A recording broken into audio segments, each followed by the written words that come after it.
موسیٰ علیہ السلام سے مقابلے کے لیے فرعون کی دعوت پر جو جادوگر لوگ آئے، موسیٰ علیہ السلام کے معجزہ دکھانے کے بعد فرعون نے معجزے کو جادو سمجھ لیا۔ اس لیے کل کی باتوں میں نے یہ بات بتلائی تھی کہ معجزے میں اور جادو میں فرق ہے اور دونوں کو سمجھیے۔ فرعون نے معجزے کو جادو سمجھ لیا، موسیٰ علیہ السلام کے معجزے کو جادو سمجھ کر کہا کہ ہم آپ کا مقابلہ جادوگروں سے کرائیں گے۔ ملک کے بڑے بڑے جادوگروں کو بلایا۔ جب وہ جادوگر آئے تو ان جادوگروں کا جو لباس اور حلیہ تھا وہ موسیٰ علیہ السلام کی طرح لباس تھا، ویسے ہی حلیہ تھا۔ آنے کے بعد جادوگروں نے موسیٰ علیہ السلام سے کہا کہ اے موسیٰ، شروع آپ کریں گے یا شروع ہم کریں گے؟ تو موسیٰ علیہ السلام نے کہا شروع تم ہی کرو، کیا کرتے ہو؟ تو ان جادوگروں نے اپنی لاٹھیاں اور اپنی رسیاں زمین پر پھینک دی۔ زمین پر پھینک دی تو وہ دیکھنے میں سانپ نظر آنے لگی، چلتا ہوا سانپ محسوس ہونے لگا۔ تو حضرت موسیٰ علیہ السلام ذرا خوف زدہ ہوئے، تھوڑا گھبرائے۔ گھبرانا اس معنی کر کے طبیعی طور پر آدمی جب ایسی چیز دیکھ لے تو آدمی کی فطرت ہے کہ تھوڑا گھبرا جاتا ہے۔ اور گھبرانے کی ایک دوسری وجہ یہ بھی ہے کہ حضرت موسیٰ علیہ السلام اس لیے گھبرائے کہ میری جو لاٹھی ہے، میری جو عصا ہے، زمین پر میں بھی پٹکوں گا، اس کو میں بھی نیچے پھینکوں گا تو میری بھی لاٹھی سانپ بن کر سامنے آئے گی۔ اور ان جادوگروں نے بھی اپنی لاٹھیوں کو نیچے زمین پر پھینکا، اپنی رسیوں کو نیچے زمین پر پھینکا، وہ بھی سانپ بن کر سامنے آئی۔ تو دونوں میں فرق کیا ہوگا؟ عوام کو کیا پتا کہ یہ معجزہ ہے اور یہ جادو ہے؟ جادو میں اور معجزے میں عوام تو فرق محسوس نہیں کر سکے گی۔ لوگوں کو پتہ کیسے چلے گا کہ یہ حق ہے اور یہ باطل ہے، یہ صحیح ہے اور یہ غلط ہے؟ اس لیے تھوڑا اندیشہ حضرت موسیٰ علیہ السلام کو ہوا۔ موسیٰ علیہ السلام نے اللہ کے حکم سے اپنی عصا کو نیچے زمین پر پھینکا۔ اللہ نے کہا اے موسیٰ آپ گھبراؤ مت، آپ اپنی عصا کو نیچے زمین پر پھینک دو۔ موسیٰ علیہ السلام نے جیسے ہی عصا کو نیچے زمین پر پھینکا تو ایک بڑا اژدہا پھنکارتا ہوا تیار ہو گیا۔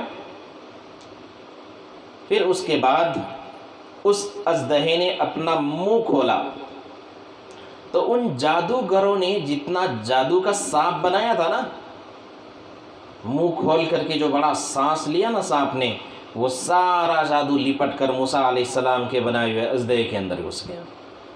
یہ معجزے سے جو اژدہا بنا تھا، جو سانپ بنا تھا، وہ جادو سے بنے ہوئے سارے سانپ اس معجزے کے سانپ کے اندر گھس گئے۔ جادوگروں نے جب دیکھا ارے باپ رے، یہ تو اژدہا بڑا ہے۔ جادوگروں کو پتا تھا جادو کے فن میں کیا صحیح ہے اور کیا غلط ہے، ان کو پتا تھا۔ جادوگروں نے پہچان لیا کہ ہم جو کرتے ہیں یہ تو جادو ہے، لیکن موسیٰ نے جو کیا ہے وہ جادو نہیں ہے، کیونکہ سونے کو تو سونار پہچانتا ہے۔ جادوگروں نے دیکھ کر پہچانا کہ موسیٰ کے ہاتھ سے جو چیز ظاہر ہوئی یہ معجزہ ہے، جادو نہیں ہے، کوئی اور چیز ہے، اور یہ حق ہے اور یہ باطل ہے، یہ صحیح ہے، یہ غلط ہے۔ جادوگروں نے سب سے پہلے سمجھا، مجمع عام میں سب سے پہلے جس نے حق کو پہچانا وہ جادوگر ہیں جو آج تک غلط تھے اور موسیٰ علیہ السلام سے مقابلے کے لیے آئے تھے۔ جادوگروں نے جب دیکھا، حق کو پہچان لیا، تو ان لوگوں نے حضرت موسیٰ علیہ السلام پر ایمان لایا، حق کو قبول کیا اور کہا کہ میں موسیٰ اور ہارون کے دین پر ایمان لاتا ہوں۔ ایک ایک کر کے سب موسیٰ علیہ السلام کی شریعت میں داخل ہو گئے، کیونکہ ان کے سامنے حق واضح ہو چکا تھا، ان کو پتا تھا کہ صحیح کیا ہے، غلط کیا ہے۔ اب جب فرعون نے دیکھا کہ جن کو ہم مقابلے کے لیے لائے تھے وہ انہی کے ہو کر رہ گئے،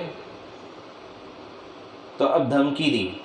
فرعون نے کہا کہ سنو جادوگرو، ہم نے تم کو موسیٰ سے مقابلے کے لیے لایا تھا، لیکن پتہ چلا کہ موسیٰ تم سب کے استاذ ہیں اور تم نے اپنے استاذ کی فتح کے لیے، ان کی جیت کے لیے اپنی شکست کو قبول کر لیا، اور یہ شکست تمہاری نہیں، یہ میری شکست ہے۔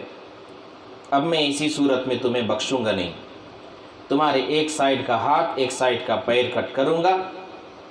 اس طرح سے مثلا کیا جائے گا، ایک طرف کا ہاتھ ایک طرف کا پیر، اور پھر اس کے بعد تمہیں سولی میں چڑھا دیا جائے گا۔ تو آئے ہوئے ان جادوگروں نے کہا کہ اے فرعون، ہمارے جسم کے ساتھ جتنا کھیلنا ہے کھیل لو، ہماری جان حاضر ہے، جان کے ساتھ جو کرنا ہے کر لو، لیکن ایمان پر تمہارا کوئی تصرف نہیں ہوگا۔ ہم نے حق کو پہچان لیا ہے اور ہم نے حق کو قبول کر لیا ہے، اب تو جان جا سکتی ہے، ایمان نہیں جا سکتا۔ حضرت موسیٰ علیہ السلام کے حلیے میں وہ لوگ آئے تھے، اللہ نے موسیٰ علیہ السلام کے ساتھ کر دیا۔ اس لیے کبھی بھی آدمی کو چاہیے کہ صحیح لباس میں رہے، صحیح حلیے میں رہے۔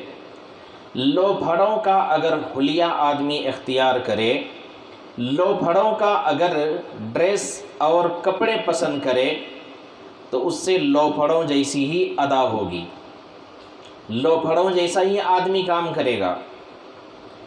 آج ہمارے زمانے میں لوگوں کا جو آئیڈیل اور نمونہ ہے وہ فلمی دنیا کے لوگ ہیں، کرکٹ کی دنیا کے لوگ ہیں، ناچنے گانے والے فیلڈ کے لوگ ہیں۔ بچیاں ناچنے والیوں کو اپنا نمونہ اور آئیڈیل بنا کر ان ناچنے گانے والیوں کے جیسے کپڑے پہنتی ہیں، ویسے بال کٹ کرتی ہیں، وہی حساب کی چال چلتی ہیں، اور ہمارے بچے ناچنے گانے والوں کی طرح، کھیلنے کودنے والوں کی طرح اپنے بال کٹ کرتے ہیں، اپنے ڈریس کو ویسے ہی پسند کرتے ہیں اور ویسے ہی ڈریس پہنتے ہیں۔ فیشن کے اس زمانے میں مرد بچے کے کپڑوں کا حال بتاؤں، جنس جگہ جگہ پھٹی ہوئی ہو، باضابطہ شو روم میں ویسی جنس ملتی ہے پھٹی ہوئی۔ کسی زمانے میں اگر ایک سوراخ ہو جائے، تھوڑا پھٹ جائے، تو لوگ اس کو ریٹائر کر دیتے، پھینک دیتے۔ آج کے زمانے میں دکانوں سے نئی جنس ویسی خرید کر لاتے جس میں سوراخ ہو، پھٹا ہوا ہو، اور اس کو کہتے ہیں فیشن۔ اور بچے ٹخنوں سے نیچے کپڑے پہنتے ہیں، اور بچیوں کا فیشن معلوم ہے، وہ گھٹنوں سے اوپر یا گھٹنوں کے قریب پوری پنڈلی کھلی، اور بالکل چست اور ٹائٹ کپڑے۔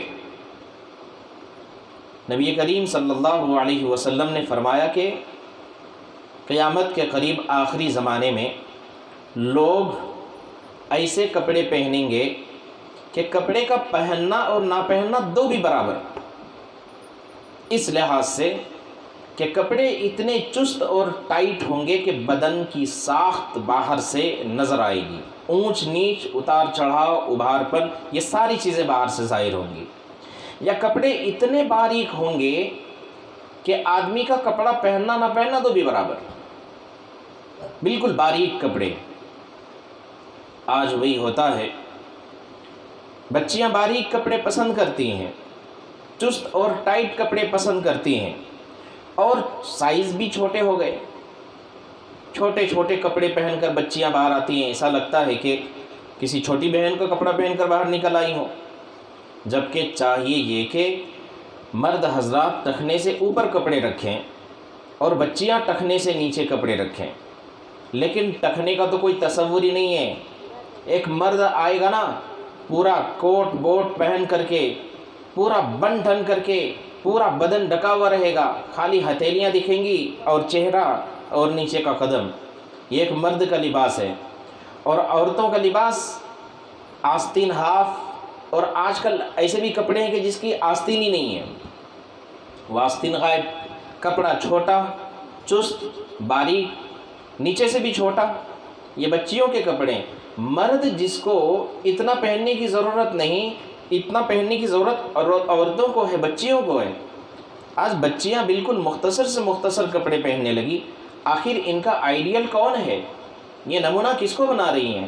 یہ فلموں میں جن کو دیکھتے ہیں، ٹی ویوں میں جن کو دیکھتے ہیں، یہ ان کے آئیڈیل اور نمونے ہیں۔ اور بچے جن کو ٹی ویوں میں ناچتے گاتے دیکھتے ہیں، گھوڑوں کی طرح بال رکھتے ہیں، لوپڑوں جیسے، پتہ نہیں ایسا لگتا ہے آج کل کے بچوں کے بالوں کو دیکھ کر ایسا لگتا ہے کہ حجام جو ہے نا، کٹنگ کرنے والے نائی، بال کٹ کرنے والے، ایسا لگتا ہے کہ اس بچے کے سر پر سیکھ رہے ہوں کٹنگ کرنا، مشق کر رہے ہوں، پریکٹس کر رہے ہوں، بال کاٹنے کی مشق کسی کے سر پر ہو رہی ہو۔ کبھی ایسا لگتا ہے کہ حجام بال کٹ کر رہا تھا، کٹ کرتے کرتے ایمرجنسی فون آیا اور حجام چلا گیا دکان چھوڑ کر۔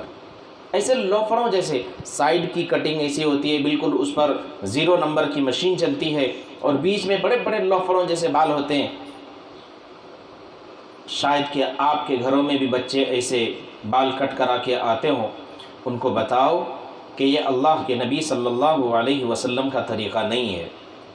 نبی کریم صلی اللہ علیہ وسلم کے سر کے بال بالکل برابر ہوتے تھے، آگے پیچھے پورے برابر ہوتے تھے۔ حضور نے زلفیں رکھی ہیں، آپ نے کان کی لو تک بال رکھے ہیں، آپ نے گردن تک بال رکھے ہیں، لیکن نبی کریم صلی اللہ علیہ وسلم یا آپ کے جاننے ماننے چاہنے والے جانثار صحابہ کسی نے ایسے لوبڑوں جیسے بال نہیں رکھے۔ آج کے زمانے میں لوگ دیکھتے ہیں، فلموں میں یہودیوں کو دیکھتے ہیں اور ان خبیثوں کو دیکھتے ہیں جو ٹی ویوں میں ناچتے گاتے ہیں، ان کے حساب کے کپڑے پہنتے ہیں، ان کے حساب کے بال رکھتے ہیں، ان کے حساب کے چال چلتے ہیں۔ یہ ہمارا آئیڈیل اور یہ ہمارا نمونہ ہے۔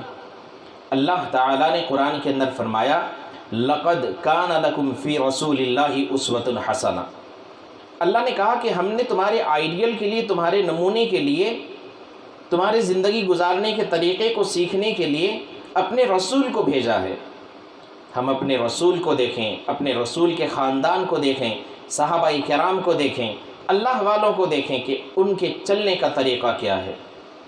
اللہ نے کہا چلو انسانیت کے ساتھ چلو، وَلَا تَمْشِ فِي الْأَرْضِ مَرَحًا، اترا کر مت چلو، اکڑ کر مت چلو، چال بھی بالکل میانہ روی سے ہو، بات بھی میانہ روی سے ہو۔ موسیٰ علیہ السلام کو حکم ہوا، فرعون جیسے ظالم اور جابر بادشاہ کے پاس آپ جا رہے ہیں، آپ کی باتوں میں نرمی ہونی چاہیے، آپ کی باتوں میں پیار ہونا چاہیے، محبت ہونی چاہیے، باتوں کے اندر بھی نرمی ہو، آپ کی چال کے اندر بھی نرمی ہو، آپ کے رہن سہن بھی بالکل مناسب ہو۔ ایسا نہیں کہ کپڑے پھٹیچر کی طرح۔ آج کل کے پھٹے ہوئے کپڑوں کو دیکھ کر ایسا لگتا ہے کہ ان کو زکوٰۃ دینا شاید ضروری ہے، ان کو زکوٰۃ لینا چاہیے۔ افسوس ہے کہ پھٹے ہوئے کپڑے لوگ ریجیکٹ کر دیتے ہیں، سائڈ کر دیتے ہیں، آج کل خرید کر لاتے ہیں۔ میں بائک ٹھیک کرا رہا تھا، ایک دکان پر بیٹھا، گاڑی ٹھیک کرنے میں ذرا ٹائم زیادہ لگ گیا، تو ایک بچہ میرے بازو میں بیٹھا ہوا تھا۔ بچہ دیکھنے میں بڑا پیارا تھا، لیکن میں دیکھ رہا ہوں کہ بچے کی جو جنس ہے جگہ جگہ سے پھٹی ہوئی ہے۔ تو میں نے اس بچے سے کہا کہ یہ جنس پھٹ گئی ہے یا پھاڑ لیا ہو؟ میں نے پہلے تو اس کو غریب سمجھا، کوئی محتاج ضرورت مند ہوگا، شاید یہاں کام کرتا ہوگا۔ میں ایسا سمجھ کر کے اس سے پہلے نام پوچھا، تو اس نے اچھا پیارا سا نام بتایا۔ میں نے پوچھا کہ یہ جو جنس ہے یہ پھٹ گئی یا آپ نے پھاڑ لیا ہے؟ ایسے کپڑے کیوں پہنتے ہو آپ؟ ران کے پاس بھی جنس پھٹی ہوئی ہے، نیچے پنڈلی کے پاس بھی، گھٹنے کے پاس بھی، جگہ جگہ سے جنس کے اندر کھڑکیاں ہیں، ونڈوز، اس کو ونڈوز 7 کہو، ونڈوز 8 کہو، ونڈوز 10 کہو، ونڈوز 11 کہو، یہ ونڈوز جگہ جگہ جنسوں میں کھڑکیاں ہیں ایئر پاس ہونے کے لیے۔ میں نے بچے سے کہا کہ یہ جنس پھٹ گئی ہے یا پھاڑ لی ہو؟ تو بچے نے کہا نہ پھٹی ہے نہ پھاڑا ہو، بلکہ ایسے ہی خرید کر لایا ہو۔ تو مجھے ذرا ہنسی آئی، میں نے کہا ایسے بھی لوگ خریدتے ہیں؟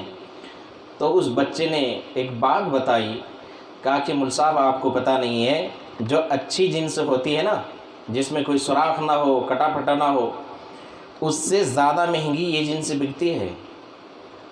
اس ونڈو والی جنس کی قیمت زیادہ ہے۔ تو میں نے کہا کہ تھوڑی دیر پہلے تک تو میں آپ کو غریب سمجھ رہا تھا۔ تو اس بچے نے کہا یہ جو دکان ہے نا جہاں پہ آپ بائک ٹھیک کرنے آئے ہیں، یہ میرے ابا کی دکان ہے، تو میں نے اس بچے کے ابا سے کہا بھائی آپ اپنے بچے کو اچھے کپڑے کیوں نہیں پہناتے ہیں؟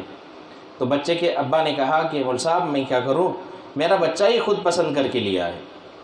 تو چھوٹے چھوٹے بچے ہیں، ان کی جو پسند ہے جس پر ماں باپ کو مجبور ہونا پڑتا ہے، آخر یہ بچے کہاں سیکھتے ہیں، کہاں دیکھتے ہیں؟ ہمارے گھر کے اندر ایک کانا دجال ہے جو ہمیں پھنساتا ہے، جو ہمیں بہکاتا ہے، جو ہمیں گمراہ کرتا ہے، جو ہمیں تباہ کرتا ہے، جو ہمیں برباد کرتا ہے، جو ہمیں راہ راست سے ہٹاتا ہے، جو ہمیں گناہوں پر مجبور کرتا ہے، جو ہمیں یہودیوں کے طریقے سکھاتا ہے، جو ہمیں نصارہ کے طریقے سکھاتا ہے، جو ہمیں دشمنوں کے طریقے سکھاتا ہے، اس کا نام ہے ٹی وی۔ یہ دشمن جب تک ہمارے گھر میں رہے گا، ہماری اولاد کے اندر بگاڑ آئے گی، ہماری اولاد راہ راست پر نہیں چلے گی، راہ راست سے ہماری اولاد ہٹ جائے گی، اور ایک وقت آئے گا ماں باپ بڑھاپے کو جب پہنچیں گے تو یہ اولاد اپنے ماں باپ کو اولڈ ایج ہاؤس میں لے جا کر کے رکھ دیں گے، کیونکہ ان بچوں نے اسی ٹی وی سے جو کچھ اب تک سیکھا ہے، آگے چل کر کے وہ بچے دیکھیں گے کہ آج کل جگہ جگہ اولڈ ایج ہاؤس بنائے جاتے ہیں اور جوان لوگ اپنے ماں باپ کو وہاں لے جا کر چھوڑ آتے ہیں۔ ان بچوں کو اگر اپنا بنانا ہے تو ان بچوں کے اندر اپنا رنگ ڈالیں۔ ان بچوں کے اندر اگر انٹرنیٹ کا رنگ گیا تو یہ بچے آپ کے نہیں، یہ بچے کسی اور کے ہوں گے، اور یہ بچے آج آپ کے نہیں ہیں، یہ بچے آپ کے دشمن بن رہے ہیں۔ اس واسطے بچوں پر خاص خیال رکھیں۔ بہرحال میں یہ بیان کر رہا تھا، حضرت موسیٰ علیہ السلام گئے فرعون کے پاس، اور فرعون کے پاس جا کر فرعون کو